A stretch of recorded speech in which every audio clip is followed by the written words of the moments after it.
queer eye for the straight guy. I mean, you were the star of that show. Oh, thank you. Just saying. I think you're right. I mean, thank you. So how did you morph from fashionista to a TV personality? You're good. This is a good question. So I had this great job at Ralph Lauren after I worked my way up, and one day one of the women that I worked with that hired the photographers and stuff for our photo shoots said she was in a cab and she heard a radio advertisement about a new show that Bravo was doing where they needed real life, you know, experts in food and wine and style. And at that point I said, what's Bravo, a non-stick cooking spray?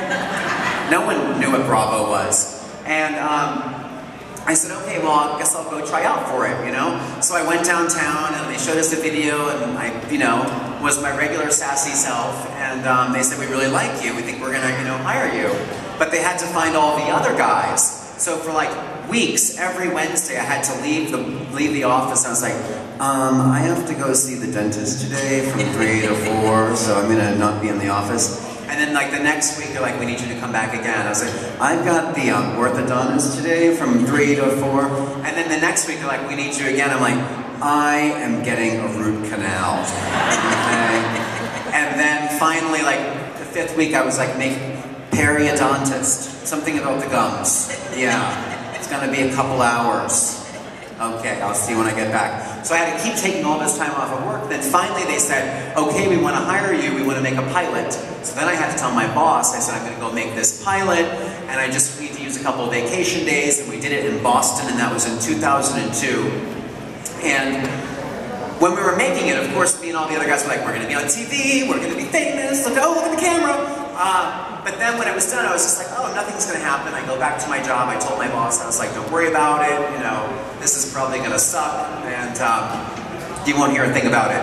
And then like 6 months later, they called, and Bravo was purchased by NBC, and they said, we love the show, we want to make it. Are you ready to quit your job? And I was like, do you have dental insurance? Which they didn't. And I had great insurance, and I was like, ooh, 30% discount at all retail stores, dental plan, or basically bring, you know, out on your own. But I chose the out on your own, and I had amazing people at Ralph Lauren who said, if it doesn't work out, you can come back and clean the bathroom or something, but still. So I had a safety net.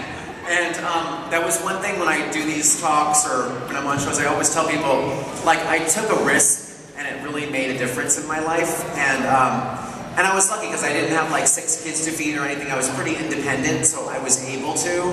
But I kind of like, I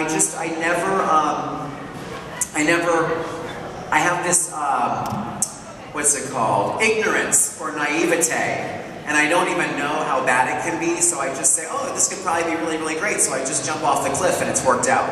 It's probably better that you don't know how bad it could be because that gives you the courage to actually Right, yeah. Ignorance really is bliss. You know, if you don't know that you can, I never knew that I couldn't do something, so I just kept trying all these different things. That's actually a testament to your parents. Right. That is how you feel. So right, that's yeah. Very good, very good. Now, so, you're on a show,